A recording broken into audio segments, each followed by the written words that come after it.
episode of The Struggle is Real. Good job on the jazz hands, guys. Thank you so much for tuning in. We are excited for today's episode because we are going to be interviewing our good friend Annie Thompson. Who also worked on Eric's thesis film as the script supervisor. Her and Ryan went to the same undergrad. Hell yeah. UGA. UGA. UGA. Sit down. Hey. Look, man, I have a lot of pride for, going to that school or attending that school, so hey, don't look at me like that, guys. Whoa.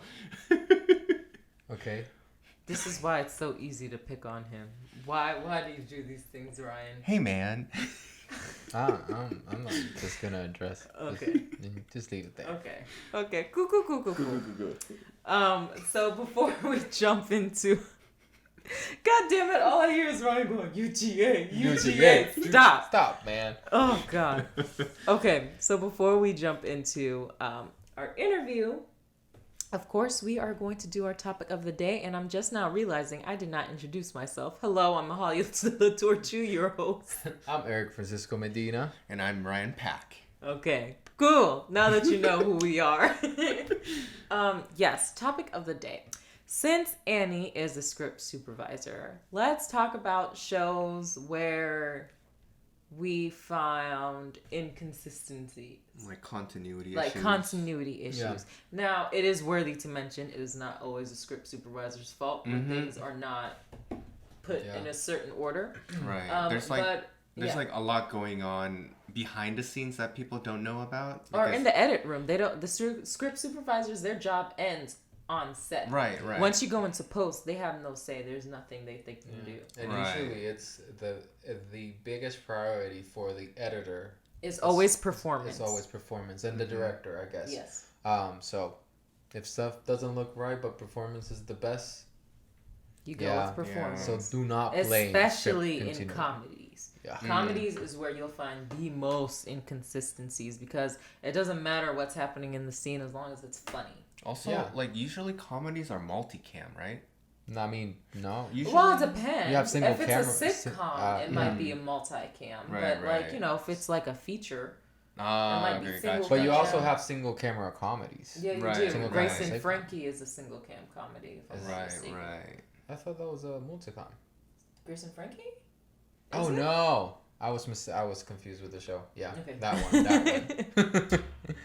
But I mean, you have shows. I think the biggest inconsistencies will be in multicams. I feel because you have different shots. I mean, you have different cameras and shooting at the same time. Yeah, so they're gonna be shooting at the same time. But as soon as you move, as soon as you use the footage from another camera, another take, that's gonna look completely different. And I think that's gonna options. look So it's definitely difficult to keep up. Which consistency wise. We're getting too bogged down into the details. Discuss. What shows have you found inconsistencies? I don't remember most of my shows, so I guess just sitcoms that I saw. I mean, for me, because people were bashing on it and making a meme out of it. I want to say the Game of Thrones where they made a big deal about the Starbucks coffee on the table. They did. But I'm just wondering, can't they fix it in post? You want them to CGI out a little Starbucks cup? I mean, they're using CGI anyway, so hey guys, But that's more pretty sure work. That's 2 hours more money. It's gonna pay, especially TV, television shows. They're on very strict, hard deadlines. I'm sure they were already down to the wire. And was like, fuck it, leave the cup. I don't care. As long as the performance is good. Yeah. Hopefully nobody notices it. Then LOL. Then everybody release knows it. Everybody knows it. I mean, oh God. I mean, never mind. So I have a couple. It's Always Sunny in Philadelphia. Oh yeah. Mm-hmm. The very first episode, homeboy, there's like a scene where a dude is eating, I think it's like fucking blueberries or something. He's eating the blueberries. It cuts back to another person, then cuts back to him, no blueberries in sight. Cuts back to the other person, then goes to like an insert shot, then goes back to homeboy, and he's eating the blueberries again. And I was just sitting there like, where the fuck are these blueberries coming from? It was, anyway. Oh man. And then Love and Hip Hop. Is it LA? Love and Hip Hop LA. It has to be Love and Hip Hop LA. It was with Ray J. There was a scene where every time they cut back to him. That's a reality show, right? It is a reality show. I was confused. Sorry, Love and Hip Hop LA is a reality show. Yeah. But I mean, reality shows, I'm sure, are the ones where they try to, you'll find the most inconsistencies. But which is hilarious. Every time you cut back to Ray J, his hat has moved. Like one side it was this, it was like sideways, then it was the opposite sideways, then it was backwards, then it was his hat was everywhere. Which is crazy because technically it's supposed to be real. Yeah, right. Then you will have multiple takes. You know what I learned? So, have you guys ever seen RuPaul's Drag Race? No. But isn't that a competition? Well, it's a competition, reality, whatever. Yeah. So what they do is to like cut down on inconsistencies and allow for them to use whatever the take in whatever episode they want to fit whatever storyline. They have, when they're doing the confessionals, like when the contestants are talking to the camera, they're always wearing the same outfit. So they'll interview them at different times during the show. Right. But they're always wearing the same outfit. That way, in post, in the end, they can take whatever soundbite that they want to and implant it into a different episode if they're trying to create like this storyline. Yeah, I was like, oh, you sneaky bastard. I mean, if you see that show from... Real Housewives does it too. When they do their confessionals. They have the same clothes. They have the same like clothes on from like the beginning of the season to the end of the season. That way they can take different sound bites and string them wherever they want. Yeah, Frankenstein the hell out of it. Yeah, Edward Scissorhand the shit out of it. Yeah. Wow. That's mind-blowing. Wow, like... Yeah, I don't even think Secrets about of the Industry. Yeah, there's a show called Unreal on Hulu. It's a great show. You guys should watch it. Unreal. Yeah, it's the best show that Lifetime has produced, and Lifetime produced it, and it's amazing, and it's kind of dark. I mean, not that dark, but it's drama. It's a drama about reality show. About Bachelorette, and to see all the way that they manipulate everything, it's intense. But anyway, I don't remember a lot of stuff from like inconsistencies. I think I noticed them at the moment, but I just don't remember. Yeah, just forget about them, right? Yeah, forget about it. Yeah. You get lost in performance. Yeah. Yeah. Performance and visuals. Always. Trumps everything. But I guess like when you're looking at them, you kind of like remember. Yeah, I mean, you see them, you're like, oh, wait, that's not there. But then you forget. It's the little things. Yeah. I guess if the movie is bad, we will remember it forever. That's why everybody remembers Oh my God. Game of Thrones. From Grace. A Fall from Grace? The Tyler Perry movie? The Tyler Perry, that wig, bro. Oh my God, that wig was everywhere. That wig was acting on his own. It should give them an Oscar performance. Oh my God, there was one take. Oh my God, like I'm not shitting on the movie, but I will never. What happened? I'll never forget this. They were so the main character is with her love interest at the diner scene. And if you look in the background, there's this guy who has literally a plate of like nothing.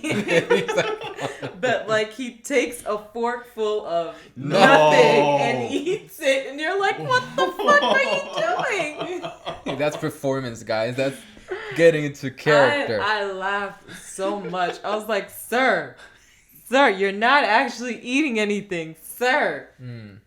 Like at this point, just cut a tiny bite and just actually put it in your mouth. But homeboy ate nothing, and I died for 5 minutes. That's hilarious. That movie man. was. I mean, didn't they shoot that movie like in? It was all done at his studio. Yeah, but it was like also in a short amount of time. Yeah, like, I believe they filmed it in like a week, maybe less than a week. Wait, a feature film? Yeah. In a week? Yeah. Holy cow. Apparently they had like cameras already everywhere, and they just brought talent and moved to the other place. And I'm pretty sure. Crazy. I mean, if you look, they utilize the same locations over and over and over. So many times, and you can tell. That's crazy. That's insane. But like it was all shot on the studio, and maybe it's because I had like seen the virtual tour of the studio, but I was like, oh, they're just in the background. And you can usually tell. Yeah. If it's on set. Oh. Like it's built on set, you can usually tell. I mean, I was talking to an actor friend, and I don't know how this is possible. I guess if we have all the cameras already set up, and they're at each set, so you're not moving cameras. But he worked on a TV show, and he said they shot 78 pages in a day. 78 pages? And it was like 2 takes. That's it. Was it multicam? Yeah. Because I think the multicams have double space. So basically chopped it in half. Do not quote me on this, but it's double space. It's like has more space. But still, that's a lot. That's basically. That's a lot. That's basically like cow, 78 what pages 30 something pages if you put it in single because on space format. Usually indie films like you shoot 3 to 4 pages a day. Right, or max 5, right? Yeah. But like 78 pages. That they apparently move quick. It's like and you have multicams. You almost have like 3-4 cams rolling. I mean, for Eric's and I's thesis, we did multi-camera, and we were able to get 7 or 8 pages done in a day.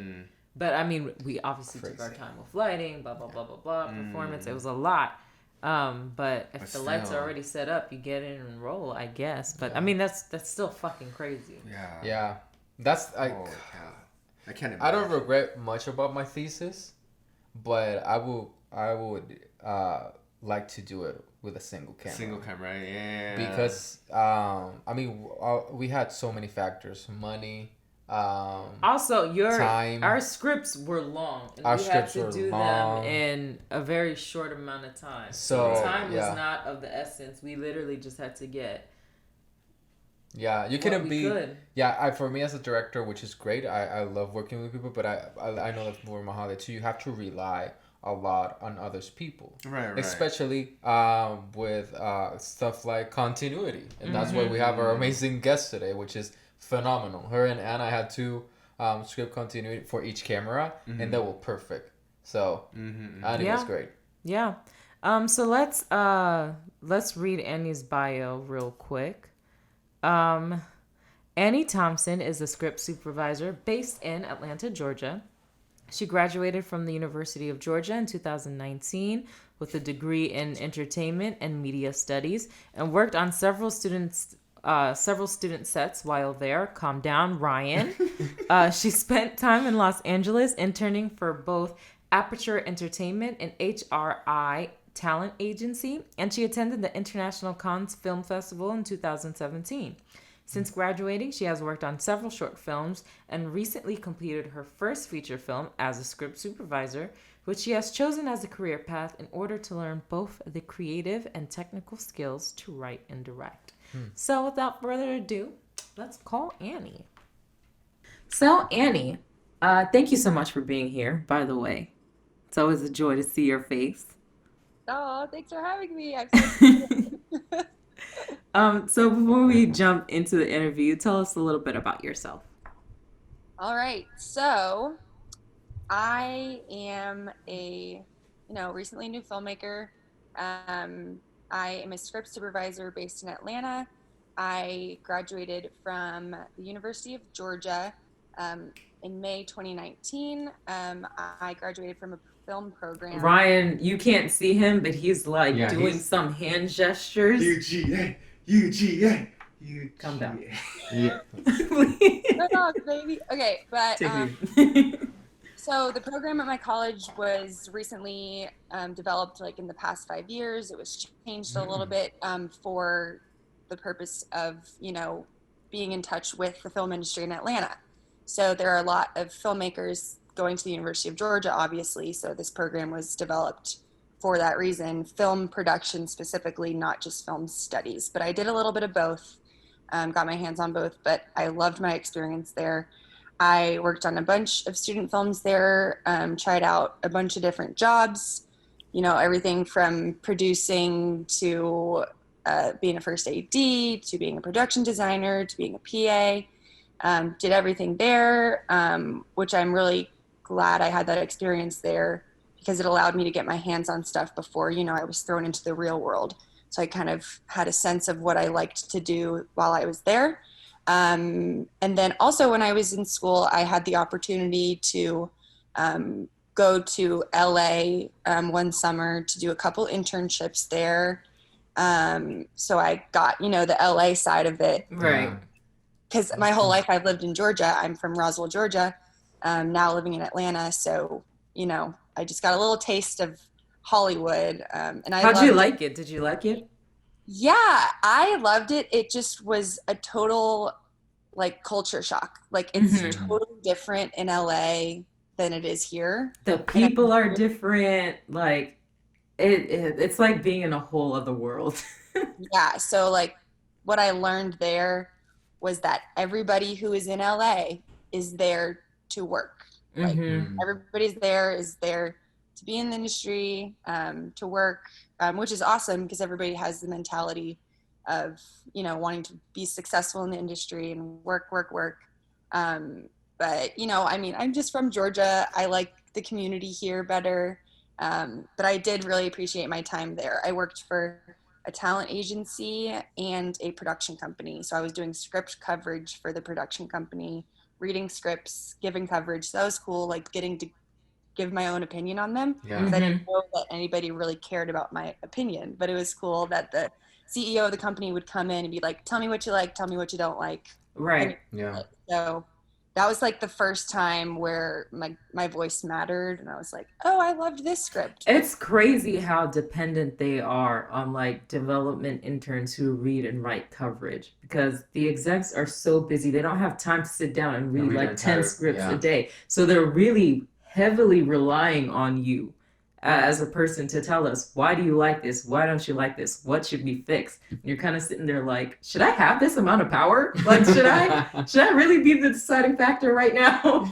I know. And another interesting thing about this internship, the dynamic was unique. I was the only female intern there. It was me and 7 other white dudes. So, oh boy. So, I really had, a special advantage there, right? Because the CEO would listen to my voice because I was a female, and then the other ones, he just really appreciated that I was right, because it gives a different perspective, especially with the changing climate. It's I need this perspective now. Yeah, exactly. So I just remember one time he lectured.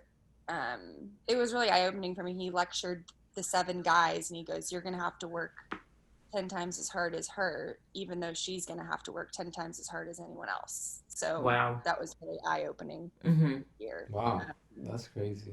So going back a little bit.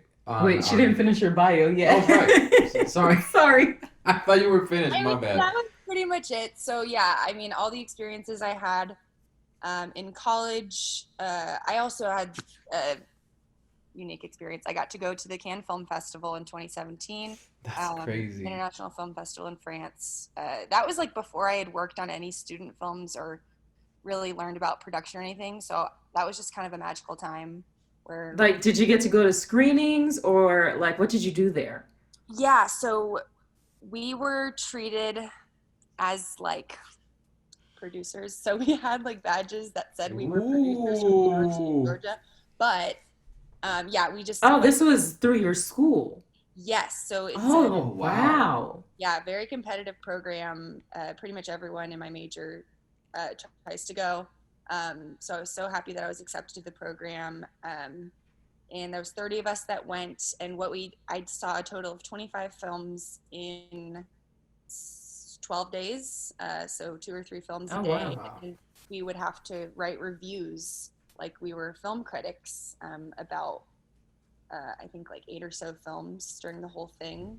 But really, it was just the program was so you could experience the festival, get to know people, network, have fun, and see some good movies. That's amazing. Yeah, That's cool. That sounds like an amazing experience. Yeah. Great. So that in LA and just my time at Georgia working on films, learned a lot about myself, learned what I liked. I figured out that I wanted to be a script supervisor at the end of my time at the University of Georgia. I did my last 2 student films as script supervisor, and it kind of stuck because I loved it so much. Nice. That's cool. Yeah. I like it. Okay, now, my bad. Annie's one of the best script supervisors out there. I think her and Anna Scalzi, who's also a friend of the show, they're just amazing. They're top tier. But going back a little bit on you as a creator, what exactly got you interested on the film industry? What aspect of maybe you watched a film or maybe you heard a comment on something? What exactly made you fall in love with film? Yeah, so I have always just kind of had this fascination with like how they make movies. I mean, it's totally cliche, but I've always just loved behind the scenes. I've loved getting to know how they made them. I've loved like the interviews for the actors on how they made the movie. Like I just was always kind of fascinated by that stuff, a little bit obsessed with it when I was a kid. And then when it came time for me to like pick a major in college, I was like really struggling with what I wanted to do because I knew that I didn't want to have a 9-to-5 job. I didn't want to be stuck in an office. It just doesn't work for me. I like to be out. I like to do different things. I like a change in pace. And then when I figured out that the film industry in Atlanta was growing about 7-8 years ago, that's what really sparked my interest in pursuing a career in the film industry. I've just always loved it so much. Nice. So for our viewers who don't know what a script supervisor is, could you maybe explain the responsibilities and duties? I would love to. So script supervisor is a job on set that you may or may not have heard of, but we are a department of one, so we are working alone. We are our own boss, but we work with pretty much everybody on a film set, which is why I was attracted to the job initially. I liked being able to self-manage, yet be in everybody else's business. Because I like people, I like talking to people person, like talking to everyone. So we are the on-set representation for the editors. So we are making notes for the editors based on what's happening during each take, which ones are good. We're circling the takes that the director likes, so we're working next to the director. And we're also responsible for overseeing continuity, so making sure that the film is going to be able to be edited together properly, which is super important. Making sure that, actor movements match, the dialogue is correct, making sure that we don't miss shooting a scene, making sure that everything is shot properly so that the editor can do their job. We're just kind of the second eyes for the director and everybody else to make sure nothing is missed or no little mistakes are made. Yeah. It's so important, guys. Please. It is. It's invaluable to your set. If So you're an important. indie filmmaker and you're just getting started, having a script supervisor will make your life so much easier in the edit room. Yeah, in every way possible. So we know that recently you finished your first gig as a script supervisor in a feature film. You have done a lot of work in short films, student films. What's the biggest task in working as a script supervisor in a feature film? Obviously, we know that the amount of work triples, but at least for you, what was the biggest thing of working in a feature film? Yeah, so one of our jobs as script supervisor is we do the initial breakdowns for the film, breaking down the scenes, making sure that it makes sense before we get to set. So in breaking down those scenes, it takes a long time. So instead of having a 13-page script, it was a 110-page script. So just the whole organizational aspect of it was totally different, and it was a challenge for me. But, I just kept going, and I was like, it just was a very different experience. So that was before. During, what I learned was different most about a short versus a feature was keeping track of it as it goes. So we shot for 3.5 weeks, a total of 18 days, which was a fast filmed. So just having that organizational aspect of keeping track of making sure which scenes we shot. There was a total of, I think, 250 scenes. Oh my God. Okay. So basically. Wait, how long was the script itself? It was 110 pages. Or maybe, I'm sorry, I'm getting mixed up. But anyway, it was basically a lot of scenes. I think it was 100. Right. Yes, it was 175 scenes. Whoa. So yeah, That's keeping track of each scene, making sure that we shot each scene, and even if a scene was like one line long, making sure that we get it because it wouldn't make sense without it. Yeah, that was the biggest difference. And then, working with a team for that long of a time was awesome because it was easier to develop relationships that would last longer. I don't know. You have a good team, and you're working for that long with them. It can be really great. Yeah. Nice. So we know that on set, things can get pretty crazy. So what is the craziest thing that's happened to you while you were on set? So, I mean, yeah, sets can be crazy. And I'm thinking of every single project that I've worked on.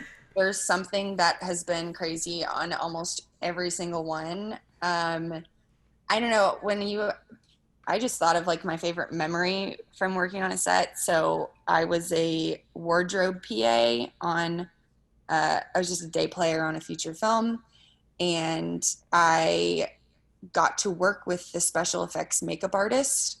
And it was a horror film. So I got to help her put on silicone masks like onto the talent.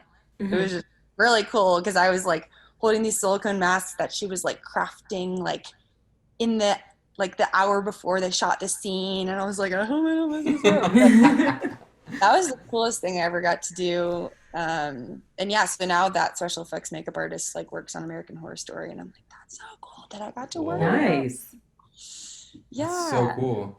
And go into maybe your list of goals, and who do you want to work with in the future? Like, what's your dream filmmaker to collaborate? So I skipped this part in the introduction. One of the things that got me interested in the film industry was the Hunger Games. So the Hunger Games, the whole series, or the second, third, and fourth movies, they were all filmed in Atlanta. So like I was that girl that was like the crazy, like I want to find all the sets. So I chased around Atlanta and found where they filmed in like the Marriott Marquis and all these fancy places. And so I'm a huge Jennifer Lawrence fan. So someday when she comes out of retirement, I want to work with her so bad. Oh, she's in retirement. I didn't know she was in retirement. Yeah, she took like a break from acting. Oh. Yeah, she's doing like a bunch of political work with Represent Us, taking a year off. She did a lot of work. Oh. Yeah. So got married last year. She's just doing herself for a little bit. That's good. Which I totally get, because one of the most important things that I've learned in the past year since graduating is to have a work-life balance. In the film industry, it's easy to get sucked in. Totally. And stay sucked in. 12-hour days, and you're not hanging out with friends after work or on the weekends because you're so tired. So that's one thing that I've really learned. Another thing is to not let people take advantage of you at this time, just because you're a new filmmaker, just because you're young, just because you're inexperienced, does not mean that your time, your skills, your energy they're all so important, and just because you're starting out, that doesn't make you lesser than. Right. And Yeah. your mental health, your physical health, your safety, there's your life, all way more important than a film. All way more important. Right. Yeah. So work-life balance is super, super, super important, and that's what I've learned and taken to heart in the past year. Yeah, that's some really good advice. Yeah, definitely. I wanted to ask you, in as a script supervisor, what is one thing that you wish, like maybe directors or just the production itself would do more of? Like, is there ever like an experience where you're like, I wish they would just take the time to do this. This would make my life a lot easier. As a script supervisor, so like when you're watching, let's say the Game of Thrones episode where the Starbucks coffee cup was in there. Yeah. Okay. Everybody automatically looks to the script supervisor and puts the blame on them. And so you're looking back at it, or how I explain this to people. So they probably did 3 takes of that one scene, and the script supervisor may have made a note, coffee cup, in the first one, but then the next 2, the actor performance wasn't as strong as the first one. So the director and the editor are going to prioritize the first one over the other 2 because actor performance is the best. So that's why you'll see stuff like that in movies. Not that the script supervisor wasn't doing their job, because we have no say on what the final one is. We are just the notifiers. We tell people when things are happening. We have no say in the final pick. So I don't know. That's probably one of the biggest things I want people to know is it's not really our fault when things like that are in movies. Yeah, I remember the memes about that. It was like, well, somebody's not doing their job. There's a lot of stuff. Yeah. We have our eyes on everything.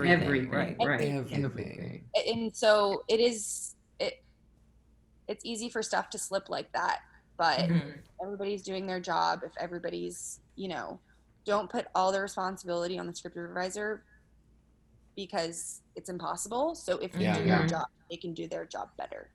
Right. Okay. Sometimes actors just like to sneak their stuff to set too, and it's just like, what are you doing? Stop, please. Yeah, I know. You could do your final checks, make sure everything's in place, and then an actor comes in set, leaves a water bottle, and you won't even see it. Yep. I remember I worked on one set where an actor kept their chips in their pocket, and then you can hear the crinkling of the audio after, and I was just like, oh no, why would you do this? Why would you bring food on a hot set? But if you're an actor, don't bring food on a hot set. Just don't do it. Don't do it. Leave it in your trailer, wherever. Just don't bring it to your... Yeah, but if you're like me, you'll have... So I have a fanny pack that I wear, like, and I keep little snacks in there, like nuts. That's good. Yeah, it's like... Not the actors. I can do whatever I want. So...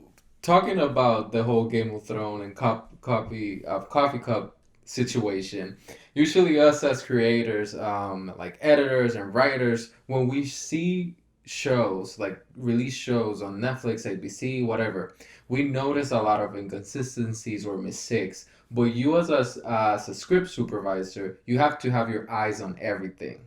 So you performance on stuff that's maybe not, in place, like the coffee cup whole situation. Have your experience as watching sorry, give me a second, guys. I need to, my English is not working. He's thinking in Spanish. I'm thinking in Spanish. My bad. So has your experience of watching television and watching show has changed after becoming a script supervisor? Because like I said, you have to watch for so many details in so many different levels.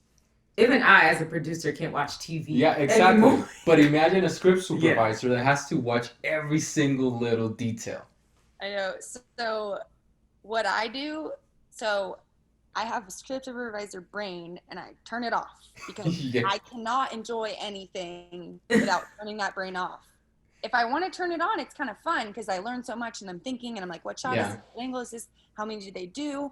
So that's how I practice. I watch Mm-hmm. things and I learn and I see what shots they do, and I make my own shot list and I do technical things, and that's how I learn. Yeah.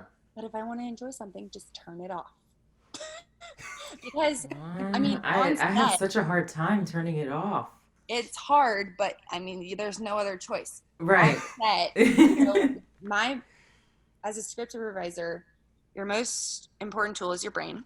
Mm-hmm. Like camera guy, camera, Yeah. gaffer, lights. Like our tool is our brain. Mm-hmm. So like it's really hard for us to focus on set if there's distractions, if anything's, there's random people on set if there's talking. So I'm a very sociable person, as you guys know. I talk a lot, but when I'm in script supervisor mode, I turn that brain on, I put my horse blinders on, and I just watch and do my job. And I know, and I'm learning when I need to turn my brain on and when I need to turn it off when I'm on set, because, I can't just be in full work mode the whole day. I got to have a balance. So that's why lunch is really important. Yeah. So yeah, basically coffee breaks. Just turn it off. Turn it off. That's a skill you need to practice. I need to practice it a lot because I can't. Seriously. Just as a female filmmaker and a filmmaker in general, my God, I can't talk. As a female filmmaker and a filmmaker in general, what are some of the hurdles that you've had to overcome in the industry, if there were any? Yeah, I mean, I am a female, and I have seen and I've noticed things differently working in the industry. But at the end of the day, no matter who you are, you just got to work your ass off. You have to work as hard. If you want to do something, just put that goal in your mind and set to it. That's what was successful for me. I graduated, said, I am a script supervisor. I'm going to be one. And a year later, I did my first feature. So really just setting goals for myself. Being a female, though, it's been really encouraging to see in the past 5 years more female directors, more female showrunners, more female writers, listening to them and hearing their stories. It's just really encouraging to know that it is possible. Yeah. And what is one of the hurdles that you've had to overcome during your journey? I'd say a work-life balance, a work-life, social life balance. Right. Yeah, because I am very passionate for working in film, but I also don't want that to take over my whole life. So it still is a hurdle. I mean, figuring a balance, but taking this time off has helped me realize things. I hope it's helped everybody realize things like what's important in life, and how to manage work. Yeah. Awesome. Yeah, that's cool. In your opinion, what's the most difficult genre in filmmaking that maybe that adds more difficulty to your job as a script supervisor? Because you have action films with a lot of maybe cars and guns, but you have drama that maybe doesn't have a lot of element, like physical elements, sci-fi. but you have performances that you also have to keep an eye on that. Like, what in your opinion is the hardest one? Yeah. I've always been curious about action films, and these big fight sequences and everything, how they match properly. And I talked to my mentor a lot about it, and she basically said that it gets easier on the bigger projects you work on because there's more experienced people. So I was like, oh, that makes total sense, because I'm thinking about if I was thrown in to do an action film right now, it would be a shit show. But no, because if you're working with the right people who are experienced and know how to do their job, your job is easier. But yeah, I mean, it'd be kind of cool. So when I'm watching action films with my mentor, she's telling me how they match that, if that's green screen, if that's not, what the talent is doing, if that's a stunt double, if it's not. So yeah, just learning from watching is really big. Yeah. And since you spoke about having a mentor, what do you think that is the most important thing about having a mentor in your life as a filmmaker? So, being a script supervisor is not taught in schools. There's like some courses offered. But I don't think there's a lot. I really No, it's kind of something you just fall into. Right. So, like, I know that it's possibly going to be offered at like UCLA or USC, but right, like, that's 2 classes in the whole world. Anyway, so you're either self-taught by reading books and practicing and working on shorts, or you work with a mentor. I did a little bit of both. So that was really, really, really important. You have somebody teaching me, because it's like a special trade, it's a special craft. You learn by someone else, that's passed down. But you really just learn by doing. But having a mentor has been so amazing. She has helped me so much, and my confidence has grown by her telling me at what level I'm at, what I should be doing, how I'm doing. So it's really reassuring. But so basically, like, I joined some Facebook groups after graduating school. I joined the SCAD group. I joined the Atlanta film community. So that's how I got the biggest one.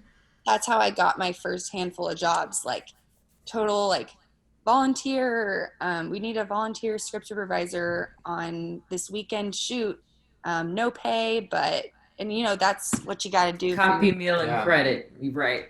You have to do it that way to get practice.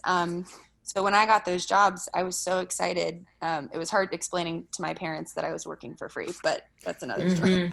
We feel you. Yeah, it's like your internship phase. You put in the work so that you can network and make connections, and then the money will come later. The other benefits will come later. But you can't just throw yourself into a big project and get paid right. You have to practice. You have to get better at doing your job on the smaller projects so that you're prepared for the bigger ones later. Yeah, and I think that's important, working in student films and small projects, because those are the people who are going to keep going up and going up and going up. Right. At least, for example, I worked with Annie before, and she's amazing. So I know that I can count on Annie if a big opportunity comes in. I mean, hey, I know an amazing supervisor, call Annie, and that's how you keep growing and growing and growing. So that's important. So, most important thing is find your, even if I didn't know what I wanted to do, just joining that general group.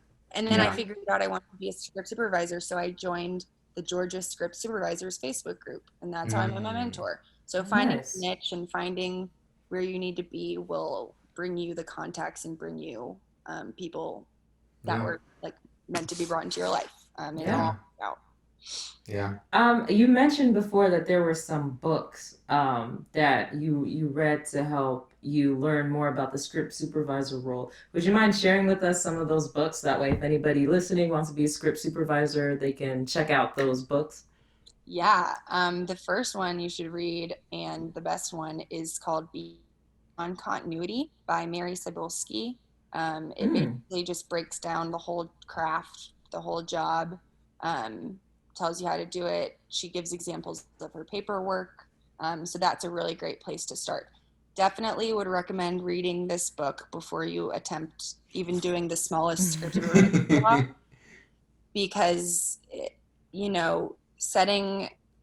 doing things the right way from the start, or doing things from a structure from the start, will set you up for success later. And it'll be harder to change things you're doing once you've already started and you have a flow. So start from the beginning by reading the books, preparing yourself, and then you'll build your foundation from there and get better and grow.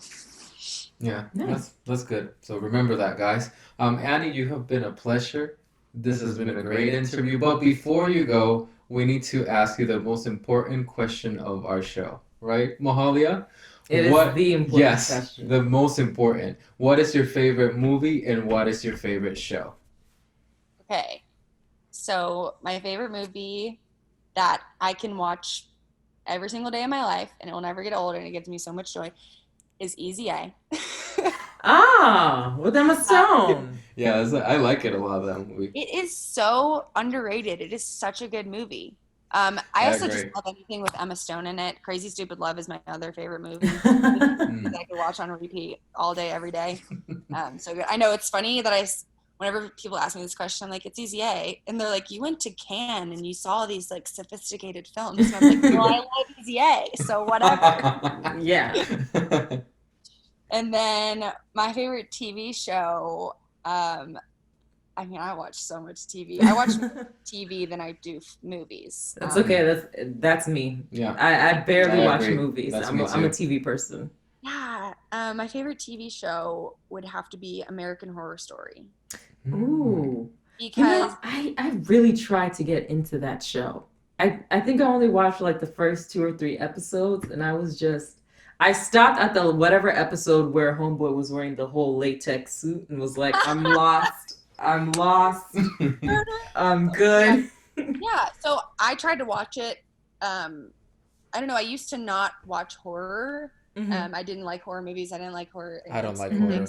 Actually, took I don't like horror. Film class. I took a horror film class in college because I was like so fascinated by the horror genre, and I was like, why am I scared of this? I know it's fake. Mm-hmm. I know it can't hurt me, but the whole mental battle of like, there's a murderer in my closet. But I learned all about that. And so it really opened me up to the genre. And then during that class, I started watching more horror films. And then I watched American Horror Story, tried to watch season 1, got too spooked by it, skipped to season 2, which is the asylum season. Yeah. It was really good. And then I went back to season 1, and then I watched Hotel. I just really like the versatility of it. Every single season is different. All the characters change. And I like how now in the later seasons, they're starting to merge different plots from different seasons. It's just so good. Maybe that's what I'll do. I'll watch season 2 and then come back to season 1. You should start with season 3. Season 3, okay. Okay, yeah. Cool. Yeah, I won't watch it. I don't like horror. You're talking to the guy. I love like supernatural and horror stuff. Like I have no business watching it because Lord knows I can't sleep at night. I like supernatural stuff, but horror stuff. Yeah, I saw it with Kirby Slusser, a good friend of ours. And I couldn't walk near those grates. Really? Yeah, I was like, you were afraid of the gutters? I mean, when I watched that week after I watched I know that it was not there, but it might come out, even though I know it's not there. My I'm God. just running. Like, don't look at it. Yeah. Sorry. Yeah. I haven't seen it. I'm not gonna. Yeah. There you go. I'm back to I don't mess with horror films anymore. I saw it with Brandon and my boyfriend, and he laughed within the first 5 minutes. Whenever the homeboy got his arm got bit, he started cracking up in the theater, and I was so embarrassed. I was like, oh my God. The movie's not that scary, but I hated to walk near those grates. Oh, that's so on brand for Brandon, by the way. I've met him once, but I still remember. So on brand. Okay. Yeah, but another good TV show, horror, Haunting of Hill House. It was that's amazing. I got scared, but it was great. Okay, yeah, I was like, I got so scared I couldn't sleep for 3 months because I thought the bent neck lady was gonna like kill me at night. But like, I think the moral of it, and I feel like I said it on the show already. Like the moral of it is that like ghosts aren't scary. Childhood trauma is. Childhood trauma will haunt you for the rest of your fucking life. Yeah. Forever. That's right. Yeah. Well, Annie. Horror Story and Easy A. We have a great balance. Yeah. That's good. You can watch Easy A after watching Haunting of Hill House. There you go. There you go. Would you mind sharing your social media with our audience so that way they can follow you and like you and all that? Yeah, my Instagram is at Annie Thompson with 2 N's at the end. I really don't use Twitter much. That's okay. Yeah, I don't do it. I feel like Instagram is the best. No, I don't use Twitter. I can't fathom tweeting my every thought. Like, and it's too problematic. Yeah, it is. You get into a lot of trouble on Twitter. Yeah, I'm cool. I'll just steer clear. I only go on there for like dogs. If you want to see those TikToks. TikToks of dogs. That's Okay. good. That's good. I'm not gonna give you that handle because you'll have to find it on your own. Work for it. Okay. Thank you so much, Annie, for joining us today. And we'll see you next time. Thank you. You're so welcome. Thank you, guys. See ya. Take care. Bye. Bye. Well, guys, thank you so much for tuning in. We hope you enjoyed the interview with Annie. I know we did. Any final thoughts? Yeah, I just want to say, Annie, great script supervisor. We learned so much about, more about script supervising. And, I just wanted to point out, UGA alumni, turntables, baby. Stupid UGA. What is going on? Damn, Mahalia. No, he keeps doing Do you it. hate all the Wow. UGA people? Wow, UGA No, hater I- right here. I only know like a handful of people from UGA. I have nothing against the school. It's just every time we say UGA, hey, that's Ryan. Come down. When we Hey, say I'm showing SCAD, my- we don't go. Oh, hell no.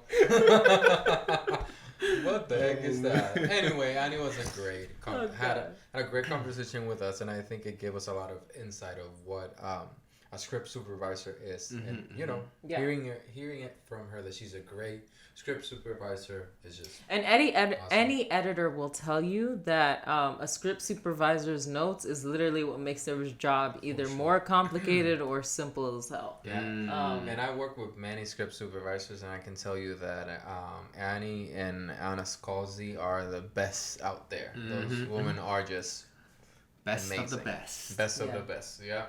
Yeah, because especially what happened is, especially if you're the director, once you leave set, I don't know if it's the stress, but you will, after a week or two, you will literally forget what you like. Everything. And you tell yourself on set, I'll obviously remember this because And I'm you're stressed like, no. out of my mind. Then a month later, you go, shit, who was on set that day? What happened? What the fuck? Like, You just want to forget. Yeah, I forgot Yeah. so many people that were on my set. yeah, it happens. This is stress. So man. This is having stress. somebody to document what's going on between takes and circle taking and making sure Everything is great. everything And is what you and want. written. Helpful.